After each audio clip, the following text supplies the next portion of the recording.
Hi Hi there, there, bestie. bestie. Grab your favorite vice and come hang out with us as we explore the strange, the unconfirmed, or maybe just plain untrue. Whether you're gardening, having a nightcap, or even just a cuppa, it's time to put on your tinfoil hats and connect those red strings on that theory board. I'm Mose. And I'm Eni, and this week we're talking about Satanic Panic. Whoa.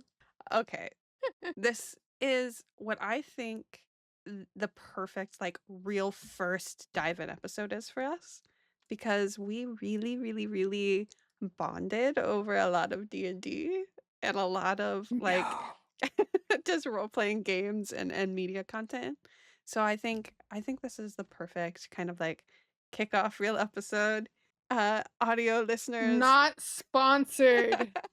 audio listeners, I will quote the great Ted Nifison, who I love from YouTube. They ended their podcast, but they always say, "Audio listeners love you to death." If you can't see, Eni is wearing a shirt that says "The Adventure Zone," which I'm sure we will talk about quite a bit today. Absolutely. We definitely bonded over plenty of tabletop role-playing games. We've played so many different campaigns, Yes, mainly D&D, but we have played Monster of the Week and yes. a couple of other table like a couple of other game mechanic. Yeah, I don't know what like your background is like when it because like I am that random kid that I had older cousins who were very much in the like grew up in the peak of Satanic Panic and were Right. specifically like the Eddie I know you haven't seen Stranger Things, but the Eddie Munson of like their high school. And so they were teaching like a 7-year-old me and a 10-year-old brother of mine about D&D, like 3rd edition, Yeah, absolutely. and we were playing that game probably way too young, or at least for me, way too young. Um, and I didn't even know that Satanic Panic was, like, a thing until, like, I started seeing it in, like, pop culture and, like, movies and stuff. Wow, it's very similar. Like my parents are very young, and my dad definitely grew up in Satanic Panic and was a huge D&D nerd. So I always grew Mhm. up with D&D right around and talked about. And when I was a kid, he played with my brother and I all the time, or like mini versions of D&D, right? When we were kids, he wasn't really like sitting down and playing through a whole campaign. Definitely not with like the true mechanics, right? I would just be like, Of I want course. to blow this up. And he's like, well, you're a cleric. That doesn't, all right. Yeah, you can blow it That up, whatever. Sure. Yeah, go ahead. But he would make I guess you multi-classed. yeah, but he, really loved it, and I knew so much about Satanic Panic because my family was religious, and that was, like, a big deal, and my grandma did not like D&D. It was a big deal of my dad playing. Um, I didn't watch Stranger Things yet. I'm sure I will at some point, but I imagine Eddie Munson looks like what my dad looked like.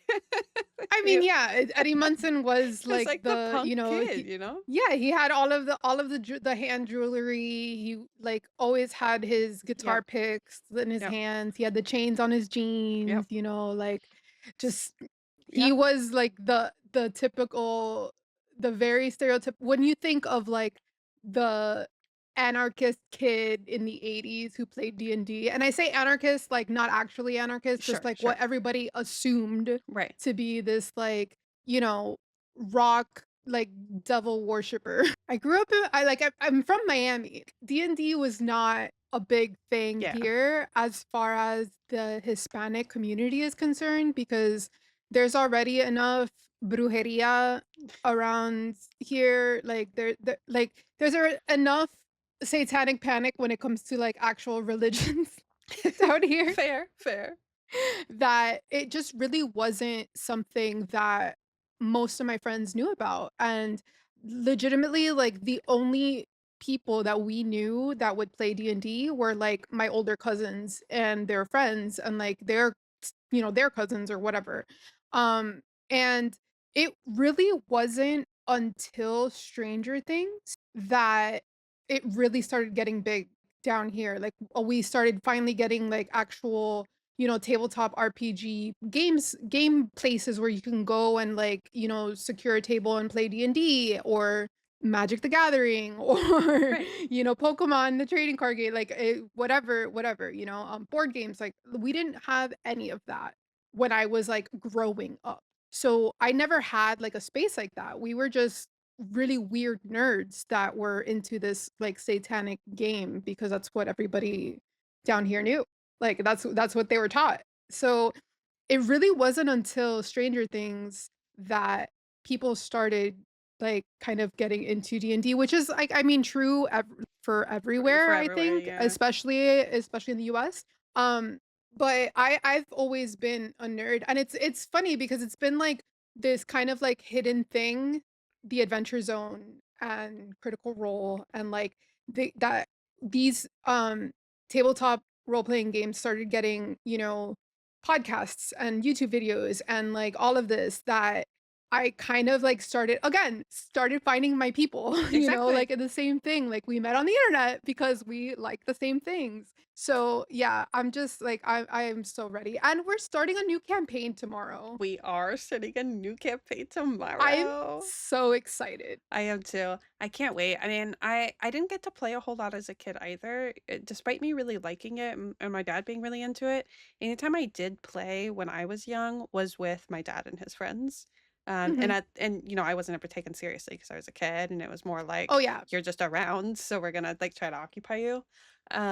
But like in high school, I certainly like that was like a it was still quote unquote, nerdy or lame Yeah. or whatever. And like Yeah. even to my nerdy friends, like because I was at card shops, which are very popular here, playing Magic, mostly playing Yu-Gi-Oh. I was unfortunately a big Yu-Gi-Oh girl.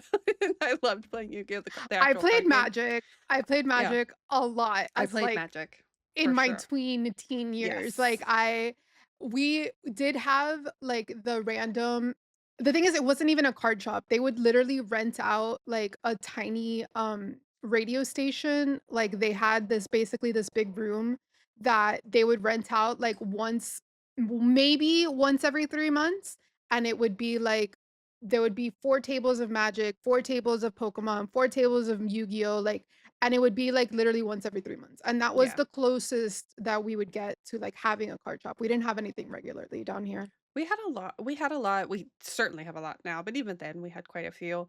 But I didn't really like get to really sit and play D&D with people for real until I was a senior in high school. I started Okay. doing I was taking like some college classes my senior year at the community college, and I started taking an improv class there. I had to do like a semester. I have a bachelor's of arts, so you have like really specific classes you have to take or whatever. Yeah. I had to meet this, so I was like, all right, well, I'll do this improv thing. There's not gonna be that many people there. And I tried to play with them, and it was so dramatic, as you can imagine, with a bunch of very, zesty theater kids, basically, Oh my wanting to gosh. play. So we got like 2 sessions in, and it did not pan out the way I would have liked, I mean, fair. and that kind of soured me for a little bit because I was like, I'm not a people person. And I was like, okay, maybe like this is too much of a people person game. And then I realized, oh, I just had to find my people. Yeah, And you just now have to find the right and people. now I can't stop asking you guys to play new campaigns. I'm like, so when are we playing D&D? I'm so excited, like, I'm so excited to start tomorrow. We're actually playing with Willie. Hi, Yes, Willie. hi Willie. And as much as he is also that stereotypical Eddie Munson character that you see in your head, he never played I'm so he's excited. never played D&D because his family is extremely religious, Right. so he was not allowed to play D&D. But he is very much into everything. He's played I believe he played like a Star Wars tabletop role-playing game, but Yeah. never like fantasy D&D. Yeah, and I'm tomorrow we're playing proper fantasy. So Yes, I'm I excited. am so excited. I have gone full Travis McElroy and written like 4 pages of like backstory for my character, and I'm so glad to be hyper fixating on this right now. Like it's bringing me the most joy. I'm having so much fun. So much fun with it. Okay. So I'm going to talk a little bit about what Satanic Panic is since you didn't experience it. I'm going to give I you like did a not. little bit of the rundown of it. We'll kind of go into what the conspiracy was around it. And then we're gonna build characters, and then Yes! we're gonna open up that satanic portal, and we're gonna build those characters. So Hell yeah. By the way, we our characters in this you guys are never gonna hear our campaign. Like, maybe right, we'll do a this will not check-in. be This yeah. isn't gonna be a podcast campaign. This is just us and our friends, like, hanging out and playing D&D. But, we did decide that Mose and I's characters are related because we are codependent. We are very codependent. And All of our characters have a connection. and also that whole thing about, like, okay, maybe I'm not a people person, like, we definitely use each other as, like, a, as an improv crutch Yes. to Yes. bounce off of each other because of the fact that our brains work so similarly and whatever. So, I think out of the, what, 4 campaigns that we've played together, I think in, like, 3 of them, our characters have been related in In some some way. way, yeah. I love it, and I think we should do that forever. I agree. Okay. Alright, so First tell me. first, how are we elevating today? I wanna do that on every episode.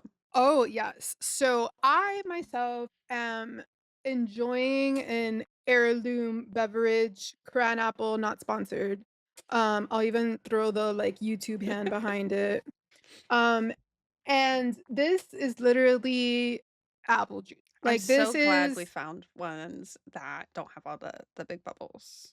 so that is an issue. I cannot drink carbonated beverages. My, esophagus hates me. So, I have been trying so hard to get into, like, the THC beverages, but every single one of them is carbonated. And we found these when Moe's came down the first time, right? Yeah, I think.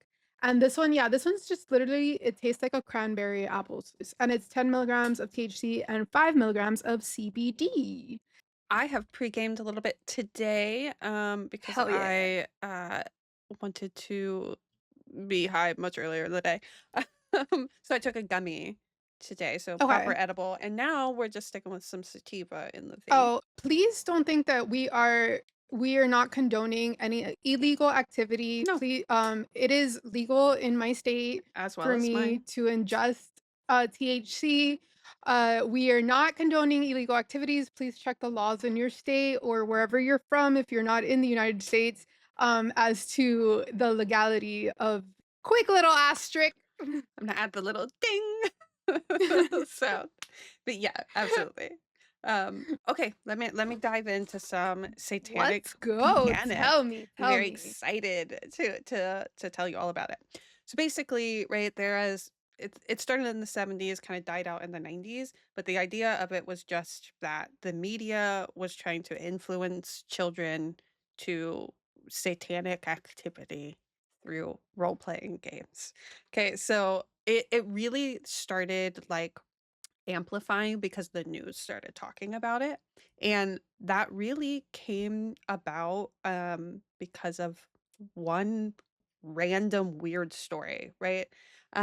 So basically like D&D was kind of being talked about in the media a little bit here and there on talk shows about oh my son plays like this role playing game and I'm worried about X, Y, and Z, right? Yeah. And that started to kind of just be really popular, because the game came out, right? And everyone's wanting to play it, or these kids are wanting to play it. So it's gonna be talked about in these pockets.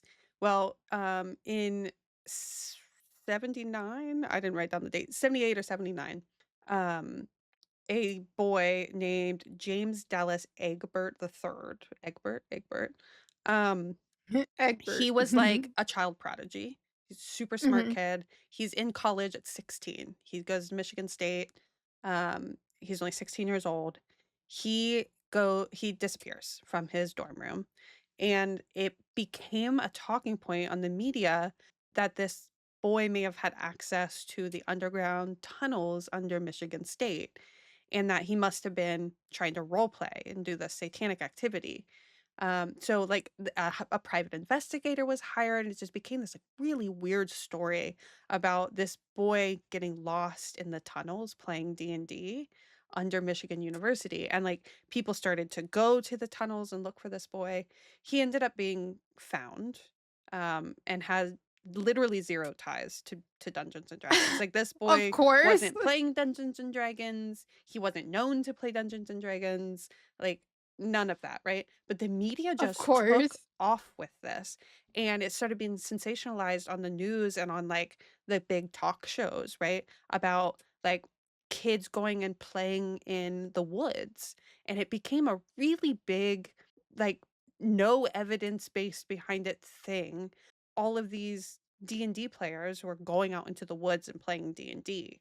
Um, there was no evidence of that. Like, there was not, like, a bunch of nerds in the woods. If they went outside, that was kind of a different big deal. They were never in the basement, um, Yeah, I mean, the playing basement makes D&D. sense. As someone who has never had a house with a basement because I live at sea level, Yes. I understand using a basement as a game room Yeah. of whatever In kind. the Like, Midwest, that's so popular.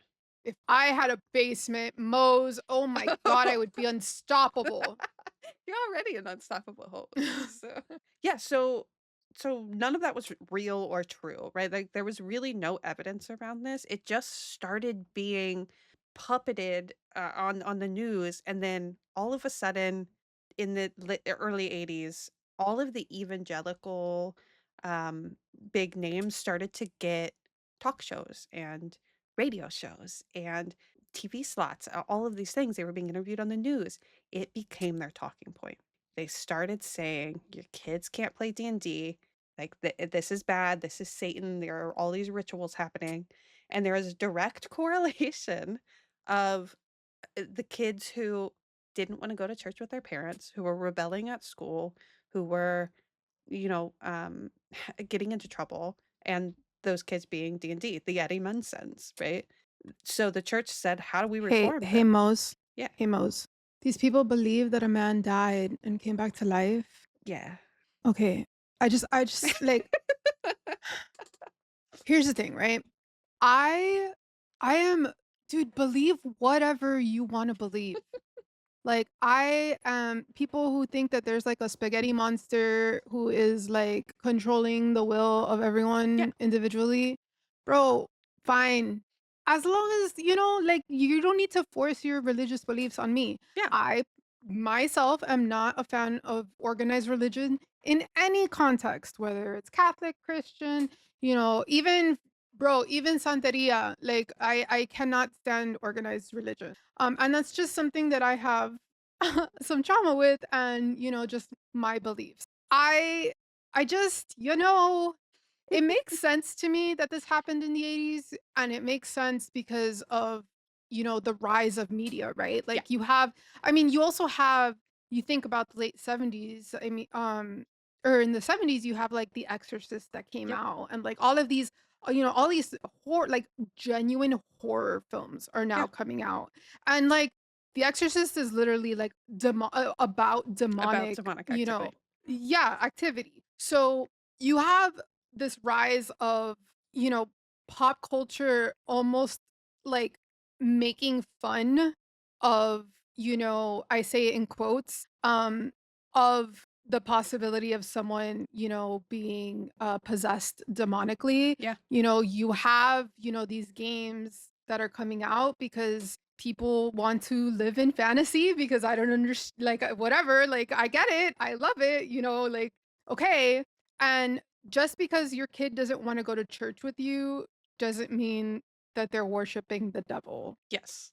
So, I just, like, I understand every now all of these people are getting platforms. So, Yeah. of course, the first thing they're gonna do is, crack down and say, "No, man, you can't let your kids play Dungeons& and Dragons." Well, because I'm gonna get a little bit crazy on that, right? But the church is all about how do we get the youth in here, right? It Oh, is like 100%. every focus, like, really, it's such a large focus. And if the kids who are playing D&D aren't coming to church, how do we get them here? We're gonna tell their parents Exactly. it's the devil. Yeah, I mean, like, I guess my version of that, and I say it's probably your experience as well, was, like, when Harry Potter came out. Absolutely. When Harry Potter came out, I actually, I think the first 3 books were already out. I was in, like, 4th grade, and my gifted language arts class or my gifted reading class decided that we were gonna read Harry Potter in class. Mind you, I had already read all 3, but that's a whole other story on why I'm a nerd. And we had to get, like, permission slips Yeah, signed by our parents allowing us to read Harry Potter, and there was, like, a good chunk of kids in my class that did not get like, that had to basically go to another class, read another book because their parents would not let them read Harry Potter that's crazy. because witchcraft and wizardry. That's crazy. I don't know that I just, Harry like, Potter was, like, that intense, in my circle, but your savior turned water to wine. yeah. You're telling me that's not magic? Yeah, Maybe it's holy magic. it's Listen, holy I'm magic. all about clerics and paladins, like, Yeah, for sure. It's holy magic, but it's magic. but it is still magic. Yes. No, it just became, like, such a that's what was talked about, right? And let me tell you, my dad was raised by my grandma and my granny. I was raised by my grandma and my granny. Them ladies love an evangelical talk show. Oh, man. You know?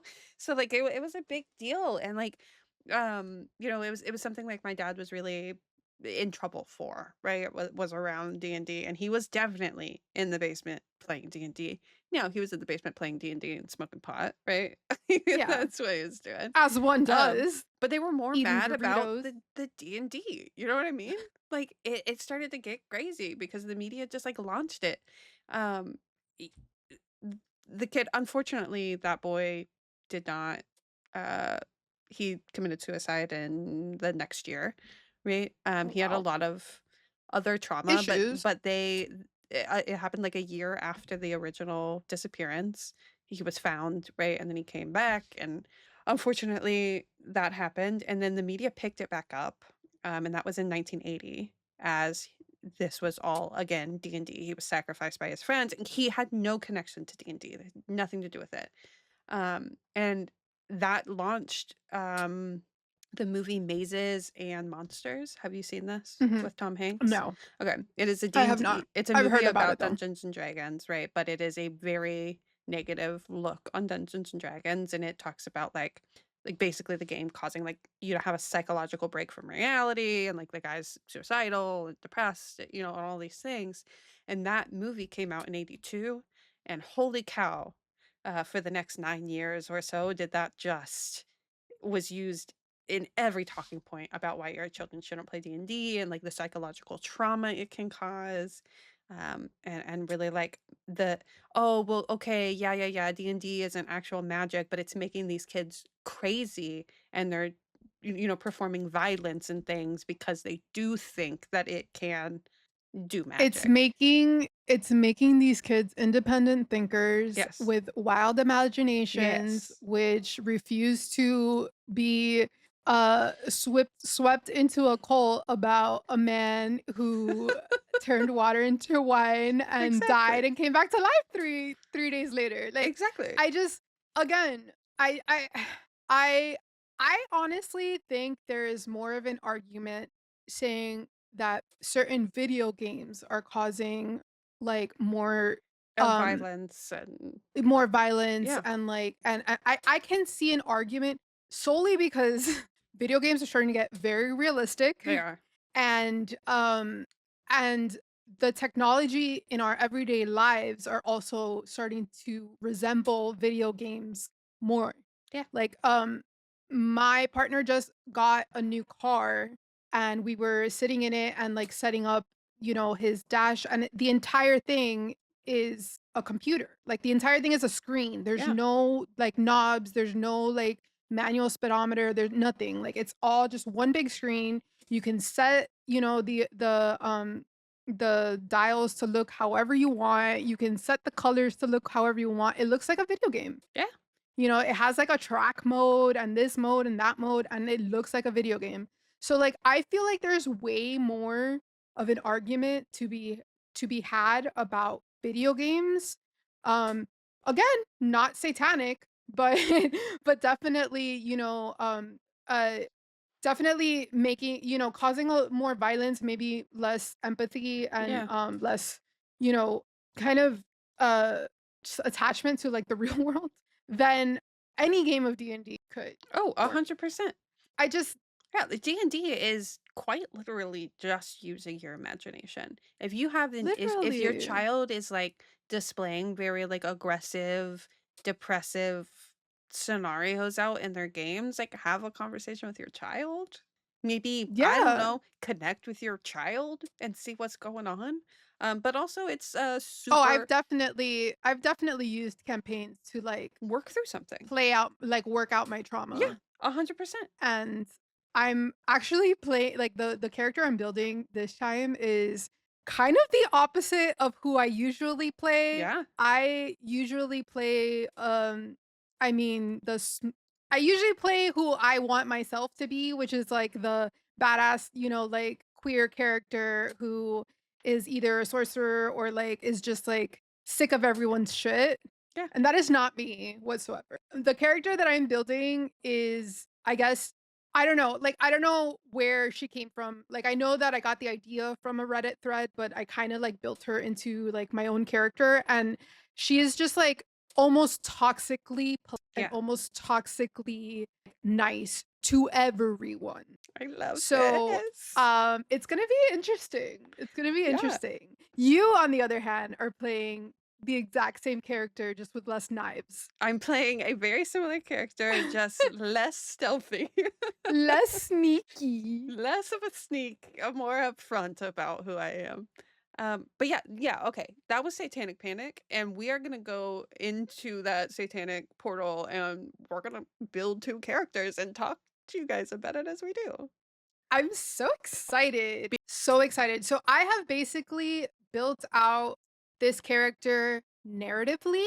Um, I have not built it out like numerically On paper, yeah.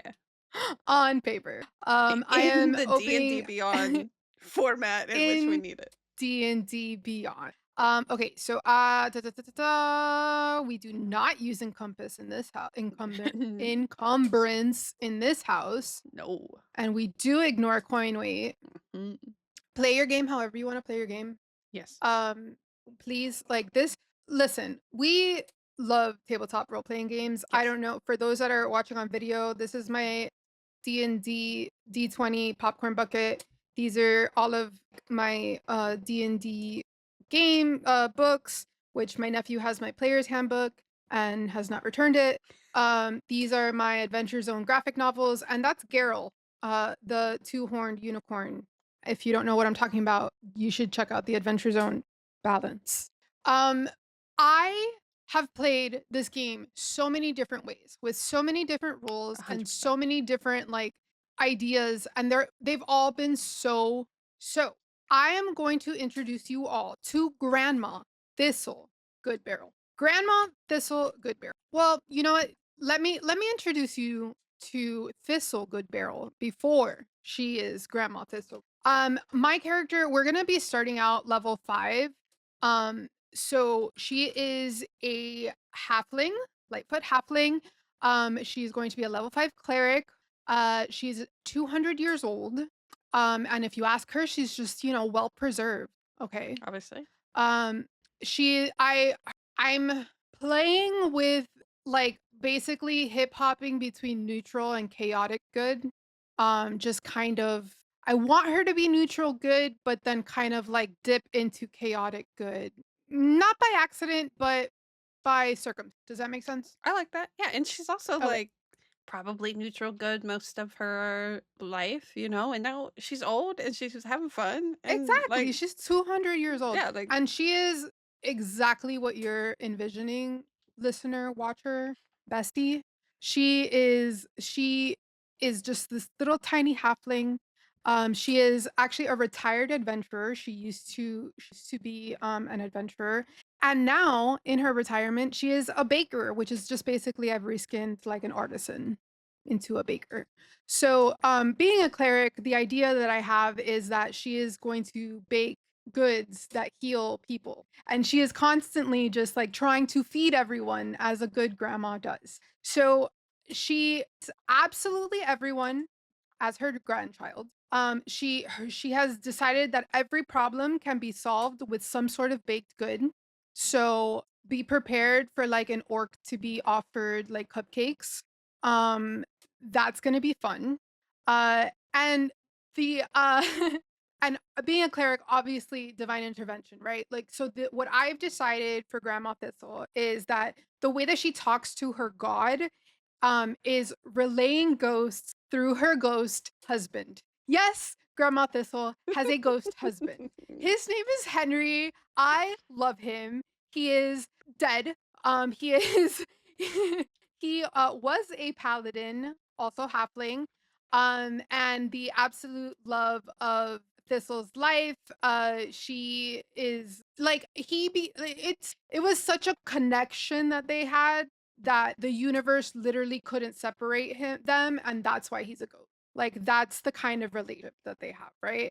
And she is basically your perfect grandma. Like that is the character that I want to play. Like I want her to call everyone dear and sweetheart and just like maybe not sweetheart because sweetie bothers me, but I think she it's is so just cute though. like I just want, yes, dear, no, dear, oh dear, you should eat something, dear. Like that's gonna be Thistle. She is, like I said, constantly baking. And I'm basically going to start a note that is gonna be like just like the most diluted life advice. And she's just gonna like randomly, unsolicitedly like give advice, like most grandparents do, Like any you great know? good grandparent. Exactly. Her if she were to have a slogan, it would be no one should go hungry or unloved. I love That that. is kind of like her ethos. Okay, so I don't know where to start. I have written so much backstory. I'm so So much excited. backstory. I I mean, I obviously know like the general idea, but I feel like I'm gonna be learning right now because I'm learning Yeah, about okay. Ghost Husband Henry. So Okay. lay it on So me. here's the thing, and I know that we have kind of talked about how our characters are going to be connected, but be prepared to, or I guess here is how our characters, Okay. right?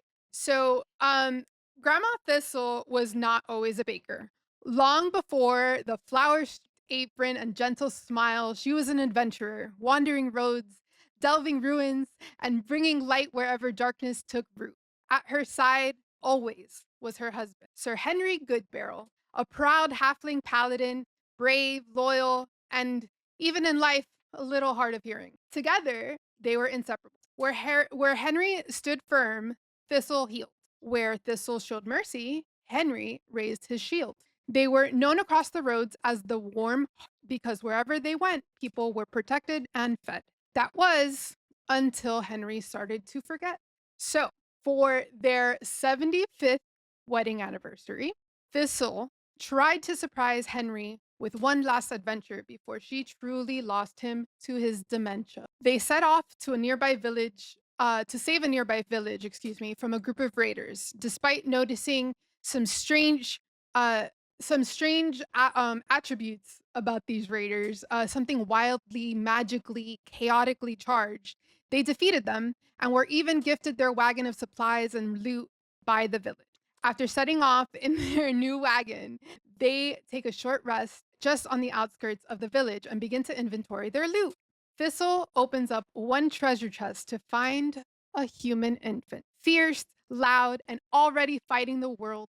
Thistle calls out to Henry, but as usual, as she looks up, planning to wave her arms to get her husband's attention, she saw why Henry didn't respond. Some sort of monster that was warped by this wild, chaotic magic set its sights on the couple. Henry saw it first, and without hesitation, without even truly hearing what Thistle had found in that treasure chest, he leapt out of the wagon between the creature and the woman he loved, shield raised and sword drawn.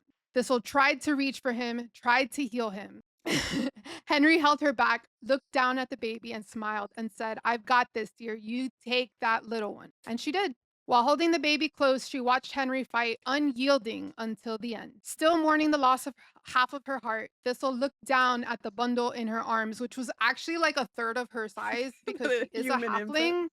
Like she's a human, like I'm thinking like somewhere between 9 and 8, like 9 and 12 months, right? Like, and this was little, like this was like little, like This was probably the size of, like, a 7 or 8-year-old. So, like, this baby's gigantic. Okay. Sorry, I needed a moment from, like, all of the To emotion, break up it's the fine. emotion. Okay, so Thistle looked down at the bundle in her arms and vowed to love and protect this child for the rest of her life. Don't worry, Henrietta. Grandma Thistle has got you now. And she has gone by Grandma Thistle to literally everyone she has met ever since. So that's kind of the backstory. I have even more narrative written because, like I said, I hyperfixated and basically like just poofed this character into existence. And now I just like need to make sure that every aspect of her life is covered. I'm obsessed. I'm Narrow obsessed. spicy. It's the most beautiful start to a D&D character that we have ever come up with.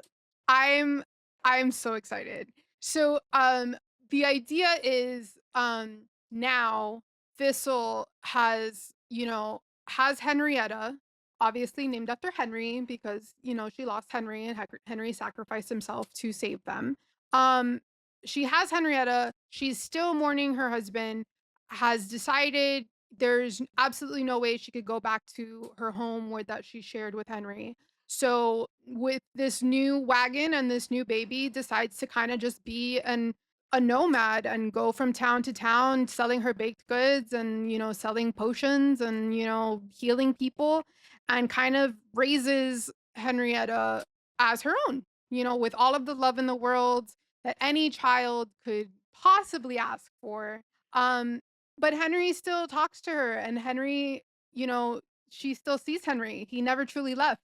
He is a ghost that only she can see. So, he okay, so he hard of hearing is his memory is not like he's not fully he doesn't fully have dementia, but he's definitely like in that like Early stage. where are my keys and my keys Yeah. are in my hand and like where are my glasses and my glasses are on my head like kind of stage like he's very his memory is very so I kind of I'm sorry guys, I used AI for this next part because math is hard and I can't I basically created like a Henry mechanic for our DM where I called it Henry, are you listening? So and AI helped me like make this. So this isn't fully me. I'm just AI, I'm giving you credit.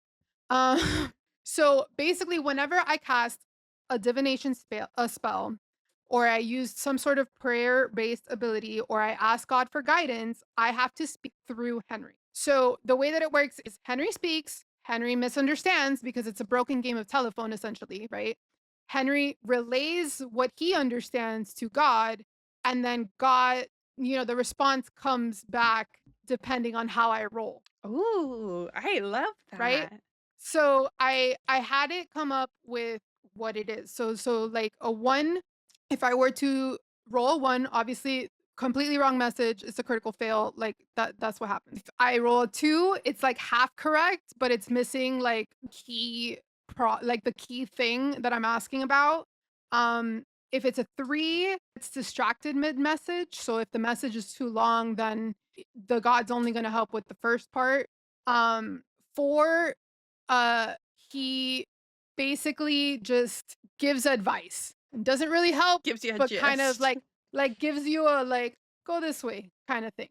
Um, and if it's a 5, it comes back as some baked good or in some baked analogy, and then 6 is just like he has a lucid moment and it works perfect. I love So that. that's kind of the mechanic that because like it gave me a couple of like mechanics that I was just like, no, I don't like that. Like that's gonna be too complicated, whatever. Yeah. So I figure I roll a d6 and then depending on the d6, then I have like it's Right. basically like so I gotta send that. But yeah, so that's Henry. So Henry is going to be the go between. I want to put all of her stats into charisma and wisdom and intelligence. So I'm actually going to start doing the actual thing, right? So while I am doing this, Grandma Thistle. All right, so she is like I said, a cleric. We are Cleric. starting. I'm adding. I am going to officially add the class Woo. Alright, and based on selecting that class come on, D&D Beyond, being a pain in my butt. Okay, here we go.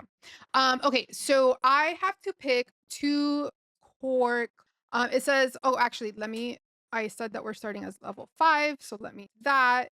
Um, okay, so I have to still select 2 core cleric traits. So basically that means what am I um again, I kind of so my options are history, insight, medicine, persuasion, or religion. I like the idea of insight because I feel like that kind of plays into the like grandma, like, like unsolicited advice and like so I don't Yeah. know if history or insight. I feel like insight more so.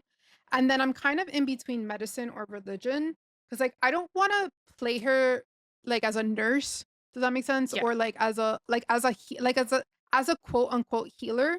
I kind of want her to have like Mirabel's mom's Yeah. vibes where like food people Right. because And that's maybe she and does she's just like get that from her religion, right? Like this is like through your god, you are able to perform that kind of magic. all right. So you think I religion? think Yeah, let's religion. do religion. And Okay. I think Ethan would So play that dynamic for sure. oh, for sure. Okay, so I have to decide on a divine order. Um, so okay, this was the other thing. So we are technically playing 5e, Yes. but with the 2024 character build.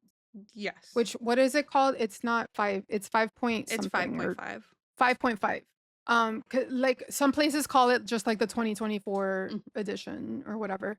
But so we're playing 5e game mechanics with 5.5e builds. So in 5.5e, a cleric, you have to decide on a divine order Yep. essentially. And I can't decide because I like the idea of her being a protector because again, like she has adopted this human child and has vowed to take care of this child for the rest of her life. I like that, but I feel like that would be if I were building the character like the moment that she adopted you, that she took you in, right? Right, Like when I feel that's like not her before whole that, before that Henry was definitely the paladin, right? Like he was the right. sword and shield, like she just healed people. So I like the idea of sticking with thaumaturge as a divine order just basically means that I'm even more in touch with my, like I make like the miraculous happen. I'm more in Yeah. touch with my religion. I do, these like crazy, making water into wine sorts of things happen. So that's kind of the idea, right? So what Yeah. that allows me to do is to I get to pick an extra cantrip. So I Ooh, get love to that. like absolute like I get to know an extra cantrip. It doesn't go towards however many I can have like Mhm. at level 5. So I have guidance, light, mending, resistance, sacred flame, spare the dying, and thaumaturgy. Not gonna lie, guys, like I said, my nephew has my player's handbook. I don't remember what half of these things do, so I'm gonna have to look them up real quick. But for now, I think I kind of like the idea of sacred. Ooh. 5.5e cleric spells. Thank you. All right. Cantrips. So what did I say? Guidance. Guidance. Da, da, da. You touch a willing creature and choose a skill. Until the spell ends, the creature adds 1d4 to any ability check using the chosen skill.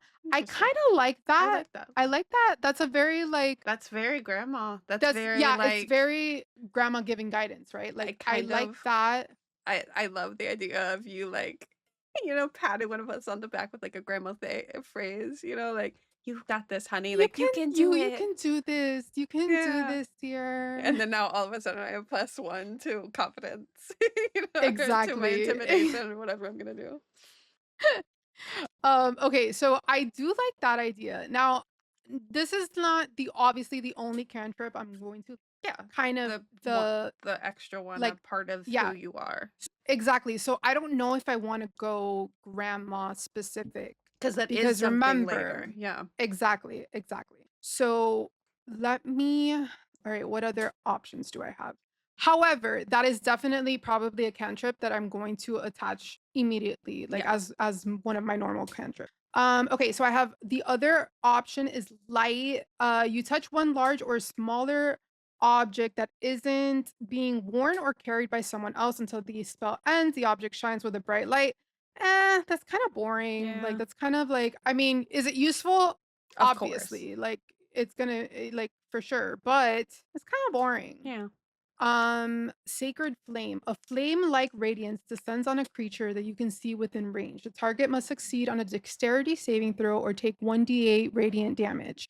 The target gains no benefit from cover for this saving throw. The spell's damage increases by 1d8 when you reach 5th level, blah, blah, blah, blah. So here was my thought specifically with Sacred Flame. My idea is Sacred Flame is literally her like burning a pie. Okay. I love Right? that.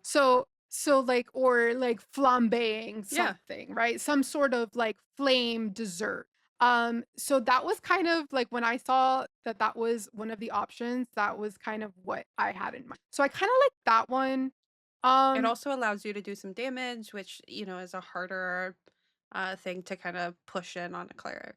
On a cleric. The only other one, um, again, no, like I think that because I was thinking Spare the Dying, but I feel like as like a kind of she gained that like trying to save Henry, right? So choose a creature within range that has 0 hit points but is still alive. The creature becomes stable. So I kinda like that idea where it's like the save that she couldn't, now that Henry like, she couldn't save Henry, like, now she knows how to do. I kind of So I also haven't. love the thought that, like, she she tried it for the first time on Henry, and it messed Mm. up, and now she sees him as a ghost. Ooh, that could be fun. Like, she had never done that magic before, and, like, in that moment, she couldn't concentrate because she's holding Henrietta, and, like, it doesn't work, and then you can even, like, have, like, that kind of, like, flashback to the moment or whatever of, like, you get home later or wherever you parking the wagon, and, like, all of a sudden, he just is like, "Hey, honey." Ooh, I kinda like that.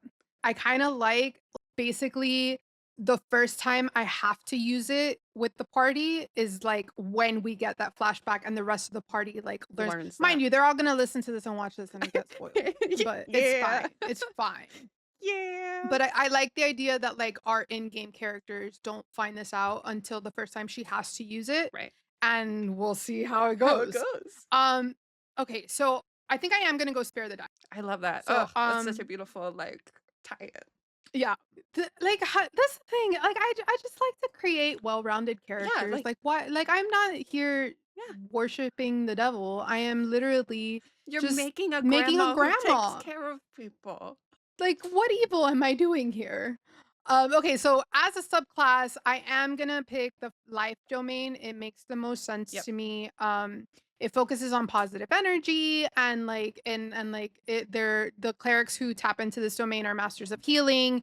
Yeah. And again, like I've kind of been pushing this like her baked goods heal and she's a positive grandma. Again, almost toxically positive. Like Yeah. that's gonna be like her thing. Okay. What else? Ability score improvements. I get da, da, da. You gain the ability score improvement feat or another feat of your choice for which you qualify. This gain. Okay, so I basically can I can increase 2 ability scores or I'm gonna have to come back to this because I gotta see how I how I roll my ability scores first. Oh, that's fair.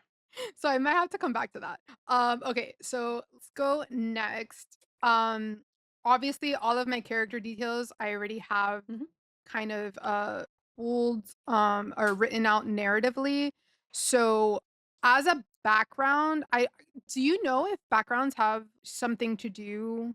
Like, do they give them like extra things? Let me see. I don't think it does It anymore. does. Does it? Oh, you do get 2 It proficiency, does. or you get You're different right. information based on Okay, that, yeah. so custom background, I'm gonna leave it as custom background, Okay. just because, I already had said that I was basically playing her, where are my notes, as, a baker, she's gonna be an artisan. An Yeah. artisan isn't here, so I'm gonna have to, like, build that on my own, so I'll Yeah. do that later.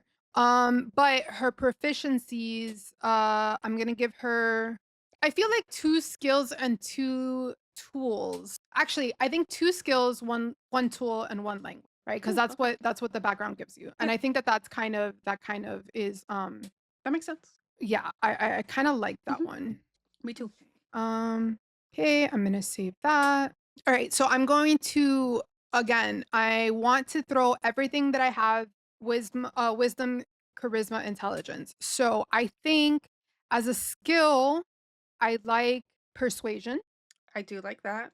In your grandmotherly way, you're gonna Yes. do what I said. And I also like, I don't know, I feel like animal handling. I have literally not mentioned a single animal, but my I characters all love. I also I think though, also like like, there history ooh, history might because make she more is sense. 200 years old. Yeah. So I think history kind of has to be. And then for tools, artificer, I want to say because it's alchemist, analysis tools, bagpipes, balls. Um, oh, cook's utensils. Must have. And then background language. So you're human. So I Mhm. feel like common obviously. Um I kind of like the idea of she's going to know halfling. She's going to know common. It was Henry also a halfling? Yes, Okay. Henry was also a halfling. I kind of kept it. I think I want to go I don't know whether to go dwarvish or gnomish Ooh. cuz I feel like actually no. Oh, that Duh. makes sense. Yep. Duh. Okay, so alignment, I'm putting her as neutral good. I will figure out her faith eventually. I will do all of this. So she is a halfling. So what does that mean? In 5.5, it doesn't mean much. No, You do not get race does not mean much. It's now race does all in not that mean background. anything. Yeah, it's all in that background and all in your class, which I kind of I like. love. I love. I do like that adjustment. The only thing that you really get are languages. Yep. So I already said I already had celestial and then obviously it has to be common and I am going to go halfling obviously. Um, and I get one more. Ooh, I like the idea of her knowing common sign language. that's adorable. I didn't even know that was an I option, and didn't know that was an option. I love that that is now an option. I love that. All right, so ability scores. Are do we want to roll? Is that how we do it? We roll I think that's how it's or normally the done. standard array is just like 1 through 6 or whatever? Mhm. I think last time we just did the standard array. I would be down for standard array. Yeah, All right, so that I'm just gonna do standard array. All right, so I that her charisma has to be the highest. that makes sense. I think that for sure charisma has to be highest. I think her intelligence is probably next. No, her wisdom is next and her intelligence. All right, strength is going to be straight up the low. That makes sense. Because she's just a little Sh grandma. she's just a grandma. She's just a little That's grandma. it. I like dexterity, uh, dexterity, constitution. I think I'm gonna go constitution 10, dexterity 12 because she's little. Maybe, she scurries. She She can she she can get can, around. she can get around. Okay, so now I get to what is this? Ability score increases. When determining your character's ability scores, increase one score by 2 and a different one by 1, or increase 3 scores by 1. None of these increases can raise a score above. So I am going to increase 3 scores by 1 because it's the 3 that I said are going to be the highest. Yep. I am going to increase my charisma score. I'm going to increase my in my wisdom score and I'm going to increase my intelligence. So, score calculations. Calculations. Da, da, da. All right. So I have my Yay! I'm done. Woo What is woo. she wearing? What is she wearing, you may ask? I am going to send you the image that, AI created for me when I I'll was very put it right here. specific in explaining her. For those that are not watching and are listening, she literally just looks like the cutest little cottagecore grandma, salt with, like, sprinkles of pepper. She has, like, maybe a few, like, scraggly, like, darker hairs left, but she's, like, I don't probably a Bixie, like, her hair, Mhm. like, goes, like, right up above her shoulders, like, mid-neck, and is just, like she has, like, one of those, like, little, like, hats on, the, like, colonial hats with a little, like, thing around. She's in literally always has her apron on. She's in green for sure because I just see her, like, very cottagecore, right? Yeah. Um, s Little round glasses, just the wrinkles everywhere, just like the cutest little grandma you ever did see. Her weapon is definitely a rolling pin. Like, Love. that's gonna like, Obsessed. it is some sort of yeah, like, it's a rolling pin, like, it Yeah. has to be some like, that's what it is. So that's gonna be, like, her weapon of choice. And yeah, I that is Grandma Thistle. Good barrel. I'm obsessed. I'm I'm so obsessed. excited. I cannot wait. Okay. Hi, besties. I would like to introduce Hi. Ren, otherwise known as Henrietta Goodbarrel. Yay! I will be playing the bebe, the little bebe The human baby. that Grandma Thistle finds and that Henry sacrifices himself to save. That will be the dynamic that we're going to play, which is a very different dynamic than all of the other characters who we have had related, because I have always been either like the older sibling or the like Yep. leading cousin, like everything that we have played. So our dynamic is going to shift, and I'm so excited. I Yeah. am stoked. I have certainly not built out a background in the same depth that you have, It's but all good. Again, like, I hyper I know, fixated. but I'm Like, I obsessed. sent I sent that first paragraph about, like, the backstory of, like, Henry's sacrifice to Mhm. Ethan, and he's like, "That is the longest message. I will get to it, I promise." Fair. Because I, like, just randomly, the It got meds and the yeah, caffeine all hit at once, and I 100%. became productive. And I love what we were able to come up with because originally we were like, okay, like we're thinking like, I don't know, like you're like a grandma character or a parent or like a distant relative. We were trying to figure out like how are we gonna play this where I can play the character that I am gonna explain in a moment. And it still fit in, right, with your Yeah, story. And we just found such the cutest little perfect way.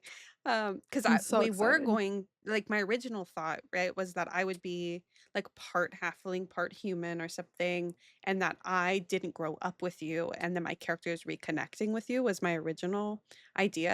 Mhm. And what we were able to shape it into is like so much more exciting. I'm So so excited. we're gonna build out Ren, who goes Henrietta. by Ren to everyone except for Grandma. Henrietta. I can't wait for you to do that. Henrietta. I can't. Henrietta, dear. You need I cannot wait for your character to interact with Willies and keep correcting them It's gonna be by, great. like, every time.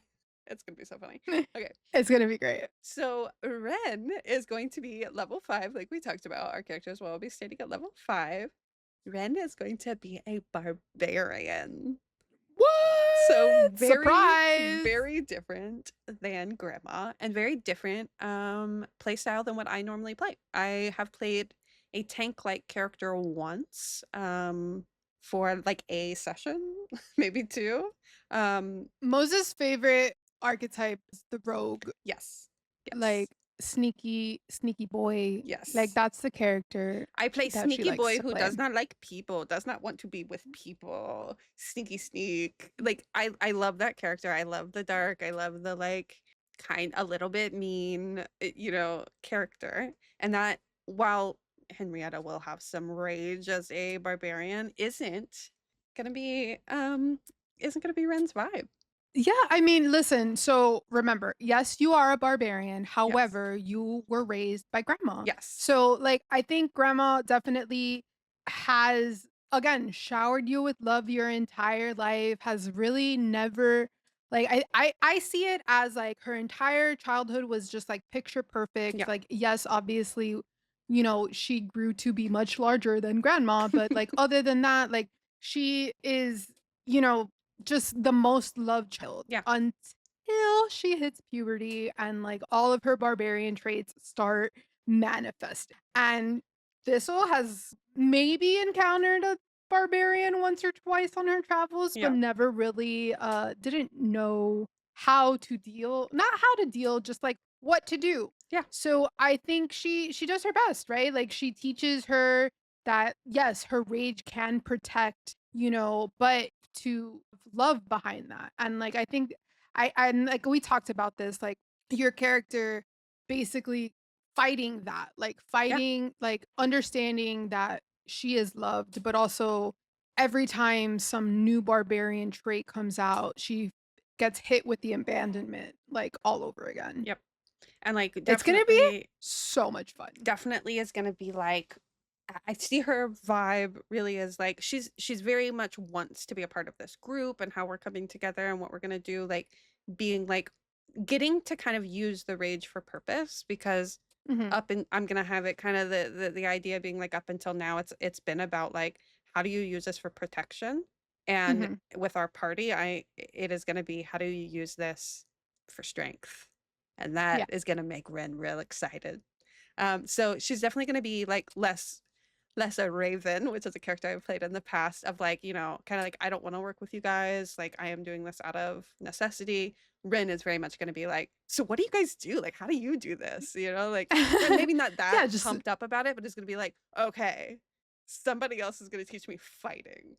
I love the idea, and, like, we talked about it, when, like, I was kind of, like, envisioning when you were helping me to envision her, like, I see her as, like, roller derby as like, Yes, roller derby core, right? 100%. I love the idea, like, roller derby is, like, one of the most inclusive Yep, and, like, sports that ever sported, like, yep. everybody if you've never been to a roller derby event or, like, been somewhere where people are trying to get you to go to a roller derby event, like, I am so sorry because You some of the gotta go. nicest people everyone is queer, Yep, everyone is everyone. everyone's inclusive, Yeah, like, it's just, like, the most positive vibes, and then you see them play, and they're, like, beating the shit out of each other, yeah. and it's just, like, that's the idea that I have in my head for Yes. Ren. Like, she's not gonna be, like, bubbly by any means, right? She's definitely, I don't know, a little more punky, right? But, Yeah, like, very is gonna be very excited, like, "This is my team. I'm a part of this group. I love y'all. Like, you guys yeah, are great," right? It's all about that, and then we can go into the aggression outwardly, instead of inwardly at my group like you might with a rogue or a ranger type. So, I'm I really love that. stoked to, like it's gonna be really the first time that I'm playing a character where I'm, like, invested in the team like, where my character is invested in the team. Yeah. Um, I think that that's gonna be really fun, and we'll see how well I do at it. So, alright, we're building level 5 barbarian. First thing we have to do is pick 2 class features. So I need to decide between animal handling, athletics, nature, or perception. I think it's pretty obvious that I should do and survival. I think I should do athletics and survival with those I like options. that. Yeah, I Um, like that. I like, athletic survival. It was animal handling, what was the other one? nature and perception. I like the idea of nature. Remember that They definitely that you grew travel. up, like, on the road, like, Yeah, camping and, like, in a, wagon kinda situation. right. So I like that too, but I think I agree with you. I think you should I think that that's yeah, that's probably 'cause best. survival like, I feel like Survival survival is a kind of little bit of that. plays off of that. Yeah, Yep, and, like, hunting with you, you're looking for, like, ingredients, and I'm, like, hunting, exactly. like, Exactly. that Yeah, I like style. that. I like that vibe. Okay, so then automatically we have a couple of things where we get rage, unarmored defense. I need to pick 2 weapon masteries, which there are a shit ton of weapons, so I'm not gonna name all of them, but the 2 that I was thinking about were, like, my main weapon, which I'm thinking will be a great axe that just clearly makes the most sense as this character. I think an axe is pretty common with barbarians in general, so I think a I great mean, axe. Again, I like that. If we're playing up to the, like, hunter-gatherer Yeah, trope, right? Like, I see this with, like, going out and gathering berries while, right. like, you're I'm hunting and chopping stuff. wood, So I'm getting, like, that exactly, stuff, like, like, I so like the idea of an axe, I yeah, like that for a sure. lot better than a sword. I just feel like it's like this matches what we've been doing rather Mhm. and then now I might get a sword, I might fight at some point, right? And with that same thing in mind of like the nomadic travel that we're doing, I was thinking my second one to have a ranged weapon would be a spear. So that could be Ooh, I like like a being used spear. for like spear fishing and stuff like that.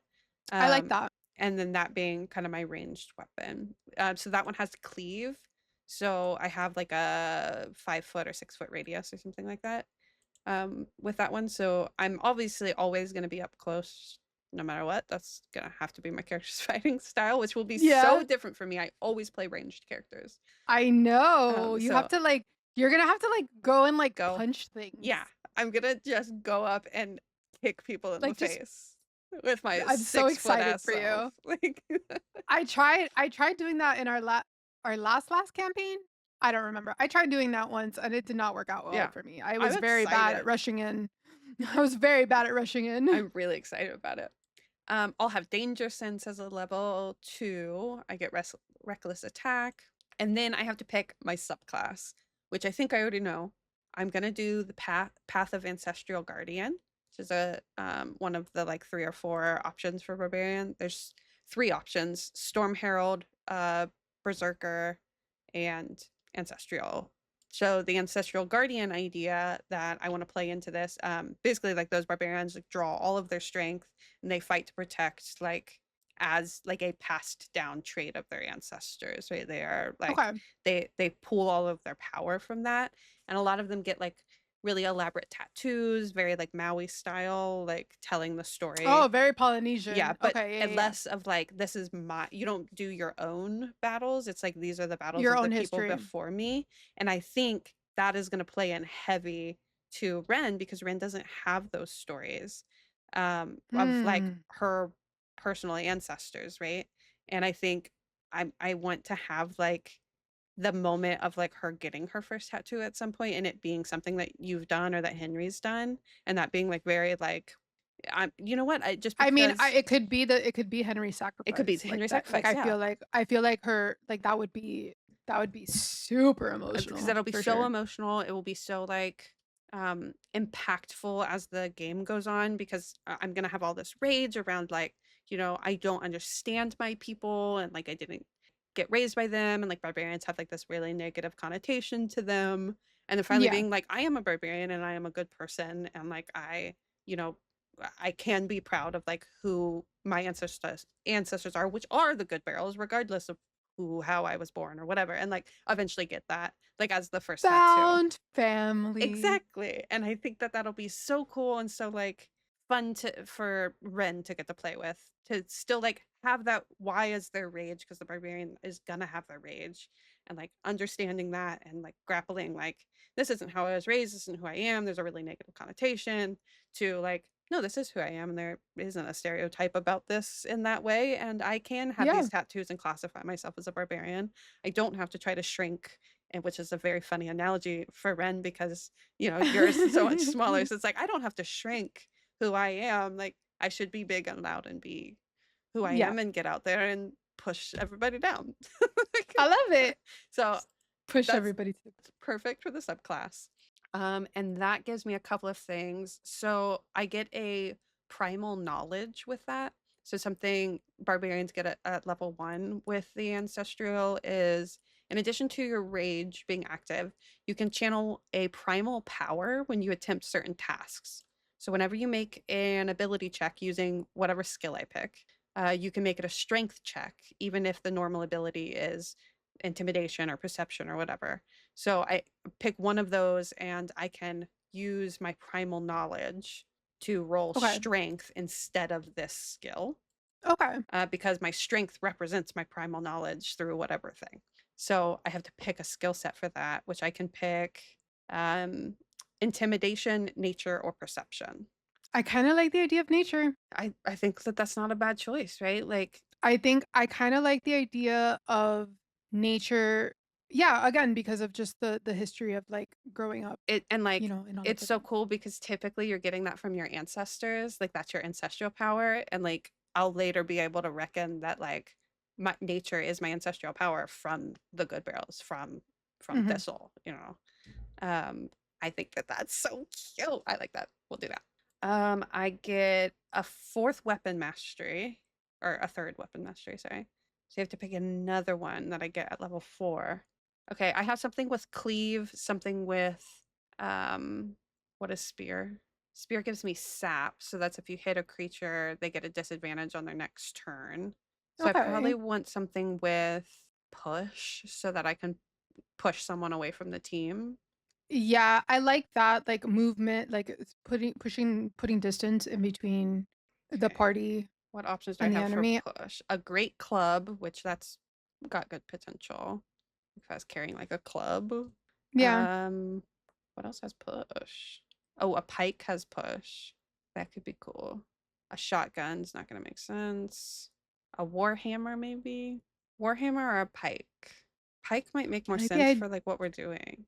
I know, but warhammers are so badass. Warhammers are so badass. They're just so badass. I mean, like, we can't, like, it needs to make sense. I like the idea of a pike. I think a pike is close enough to basically a spear, Yeah, but like I right? already Like, have a spear. okay, but imagine if you had, like, Well, spear is different than a pike, so I would have to have both of them. I'm just trying to decide, like, do I need sap? What if I do pike as my second weapon and then my third weapon is something else? okay. So if I come back up here and I change this to pike, then I have cleave, which I absolutely have to have, and I have push, which is my ranged weapon and pushes away. Mhm. Then what do I need? What do I want my others to be? Why is pike not listed here? Oh, because I already have it selected with the bow. That makes sense. Yes, yes. Technology doing its thing correctly. Um, How dare it? I know. Okay, so what do all the other things do? There's Nick, which when you make the extra attack of the light property or something. Slow is if you hit a creature with a slow, then and you deal damage, you can reduce the creature's speed. So I could do something to slow them down. Um, Oh, I like that. so for slow, I could have a club. I could have hunting rifle won't make sense. Laser rifle is not going to make sense. A longbow wouldn't make sense for her. A sling, Uh, but I feel like she's going to be up in your face. A whip. Whoosh! We gotta go. I do like a whip. I do like what is Vex? If you hit a creature with Vex and deal damage to the creature, you have advantage on your next roll or attack against the creature before the end of your next turn. That I sounds kinda like that too. I don't know if that's gonna help me. I don't know how often I'm gonna have like am I yeah, I could do that with like a So short sword. this is a bonus that is attached to a weapon that you are going to be carrying. Yes. So we're saying that Ren is gonna have 3 weapons. Yes. An axe, a pike, Hmm. and now we're trying to pick the 3rd one. Okay, Yes. so So do I I want think to that pick you have to have a sword. You need a sword. yeah, so a short You need sword. some sort of sword. You need a stabby stab. You have a hack, and you have a throw, and now you need a stabby stab. So I can either pick a great sword, a long sword, or a short sword. I'm thinking a short sword since I'm already carrying a fucking axe, right? Then I have a short sword. Listen, we don't play with encumbrance in this You are house. right. You are right. Um, Big girl. She's gonna be like 6'1" ish, right? She's okay. big, right? She's like very tall. She's broad, but she's not like orc broad. You know what I mean? Yeah, She's definitely what you're thinking, like roller derby, right? She's gonna have broader shoulders, bigger she's hips. thick. She's thick. She is thick. Alright. So, your options are long sword, Great short sword or sword. short sword. So great sword has graze. So graze is if your attack misses a creature, you can deal damage to that creature equal to the ability modifier you used to make the attack roll. This damage is the same type dealt by the great sword, and the damage can be increased only by increasing the ability modifier. So if I miss, I can still attack them with my ability modifier score, I kinda like that. which is nice. Um, Longsword is sap, so that means that my opponent has disadvantage on their next attack if I hit them. And short sword. Nope, I got it. It's a great sword, it's Henry's great sword, and that's the reason why every time you miss with it, it still does damage Oh my because he's god. I love that. I got it. I got it. I got it. It's so good. Okay. Love that. That's perfect. Locked in. Um, I get an ability score improvement through a feat. So there's a ton of feats that are Yeah. available, like so many. When I was researching some of them, I was thinking maybe Sentinel. Um, when you hit a creature with an opportunity attack, the creature's speed becomes 0 for the rest of the turn. Creatures provoke opportunity attacks from you if they take a disengage action before leaving my reach. So if they try to run, I still get a hit. When a creature within I five like that feet, one too. I do. With a creature within 5 feet of you makes an attack against a target other than me, and the target doesn't also have this feat, then I can use my reaction to make an actual melee attack against them. All of that comes with Sentinel. Yeah, no, that sounds narratively perfect. Sentinel 5E. I just forget like what the yeah, okay, yeah. The main thing was that their speed becomes 0 for the rest of the turn, which I think is really nice. Yeah, after I was Absolutely. researching them, I do think that's going to be the best for her and for the campaign. Um and then I get fast movement and extra attack. So we can go to next and talk about background. I don't know the best background for Ren.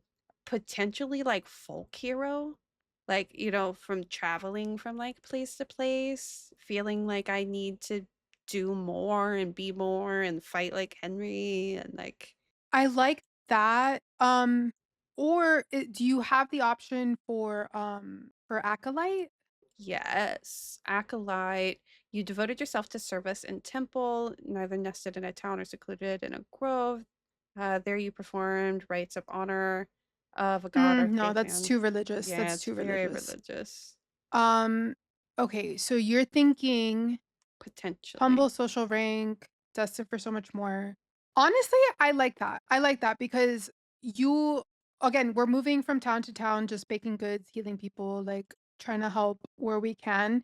But in again, realizing that you're a barbarian, then you have all this strength and everything. Like I see that like as a good kind of like I can do so much more. I can, like I have all this strength.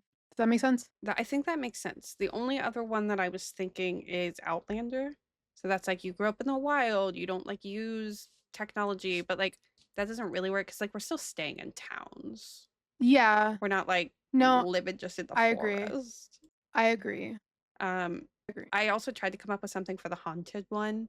And being like I was the reason Henry died, like whatever that wild magic was like somehow Mhm. my magic. But I don't Mhm. I don't have magic and I couldn't work it in. So Yeah, I no. just think folk hero makes the most No, sense. I like folk hero. I like folk hero a lot. So I get 2 skill proficiencies. Any skill proficiencies? There's so many. Um, so let's talk about what is going to be most used for me. I get 1 skill proficiency, right? 1 skill proficiency, 1 tool. Yes, 1 skill, 1 tool. Oh, I don't know what's best skill to pick. Is it it's a skill? So So that's like deception and yeah, intimidation is maybe I my think it first has to thought. be That was my intimidation. first I think it thought. has to be intimidation, right? Like this is a big girl. Like Yeah, I understand that she's a big for human, but like she's used to being with a halfling, so like she right. thinks she's like even I bigger think than I'm really hot shit. Yeah. yeah, Yeah. exactly. Okay, and then tool proficiencies. Um, did Henry like anything specific? Mm, he's a Sim paladin. he's not like out here doing wood carvings. Yeah, no. I think that's you just gotta pick I'm what you wanna do. I'm thinking maybe like a carpenter's tool, so I feel like, always using my hands and being able to like I'm just gonna fucking make something. Yeah. Um, so I was thinking that How or a wood how carver. how healthy of you. Yes, I will put all of my rage into this building this thing. This Like, thing. grandma needs a basket. I'm gonna make the best basket I ever. love it. I love it. I'm here for it. Okay, love that. Alignment, I'm thinking probably neutral good. I could Okay. maybe say chaotic good, but I think I want her to not want to be chaotic. Like, I think if anything, she might lean neutral lawful, where she's like, I just want to do what's right. Like, I see grandma as like this perfect depiction of like uh, light and perfection, and I want to follow all the Oh, we're rules. gonna learn on this And journey. Grandma's not and perfect. I think that's what I think that's gonna be a fun dynamic, right? Because 'Cause we've been traveling, we really haven't been fighting, right? And now I'm gonna Yeah. get to be, like, fighting and seeing that side of you that you had with Henry and be like, "I see you, grandma. I see you." But I think, like, at the time that the campaign starts, definitely, like, neutral good, leaning lawful good, wanting to just do the right thing, I like it. by my own moral code. But, yeah, like, very neutral, like, I'm gonna do the right thing, I don't care what that means for the law, I guess. No, I Um absolutely like it. I don't think I need to worry about Faith right now, and I'll fill out her character, description later, but I think, yeah, she's gonna be, like, 6', 6'1", kind of, and very, like, punky roller a little less punky, but very roller derby, very, like, rocker, maybe is, like, the kinda the in between of that. Little rebellious, wants to fit in whatever town we're going to. I'm definitely, like, piecing out, like, what are the humans doing? Are there barbarians? Like, I'm very interested in, like, other people, and I'm not as standoffish, but definitely in that style of rocker. She's probably gonna Gotcha. have, like, long black hair or maybe, like, auburn hair. I can't decide. I'll come up with what she looks like later, and I will insert that here when I come up with that character I love it. design. I'm so excited. I'm so excited to start playing tomorrow. Me too. I cannot wait. I'm stoked. Okay, you guys got to hear so much about D&D today, which is the thing that brought Edie and I mean, a million things brought us together, but something that we definitely Our really bonded nerdiness. on. It is the It is core of our nerdiness, and our nerdiness the is biggest. ultimately what brought us together. Yes. So, it is one of the nerdy things that we do as long distance friends, Yes. and elevated the time Almost because always. it's so much fun. I can't wait. Okay. I think we're ready to say goodbye for this For episode, now, and we'll see you guys in I 2 guess weeks I feel like ish. we've been yapping for We forever. have, and I love it. Yes, it's been great. Yeah, so we're gonna be releasing episodes every other week. Mhm. Um, for now, we're open to changing that, but we're still getting our feet underneath us and Yeah. doing all of the things. So yeah, so not next Monday, but the following Monday, we'll Yeah. see you back here, besties. You can follow us on Meta at High There Bestie Pod. That's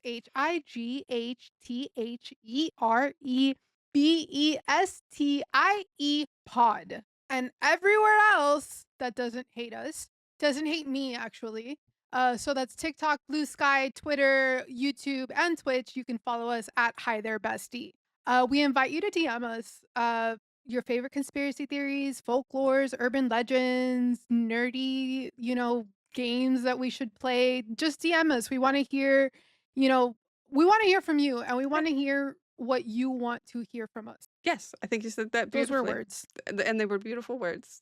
Good. We are still a very brand new, baby little podcast, and we would love for you guys to like and subscribe and comment and share this out with your friends and family, especially this episode if you love D&D. Share it out. We would love to hear people's opinions on our characters, as we'll probably update you from time to time on how those characters are doing. Absolutely. Yeah. Shout out to Ethan Edgehill who made our cover art. His info is in the description. We love you, Love Ethan. you. Okay, I think that's it. So until next time, I've been Mose. And I've been Eni. And remember, anxiety is just a conspiracy about yourself. Bye, bestie. Bye.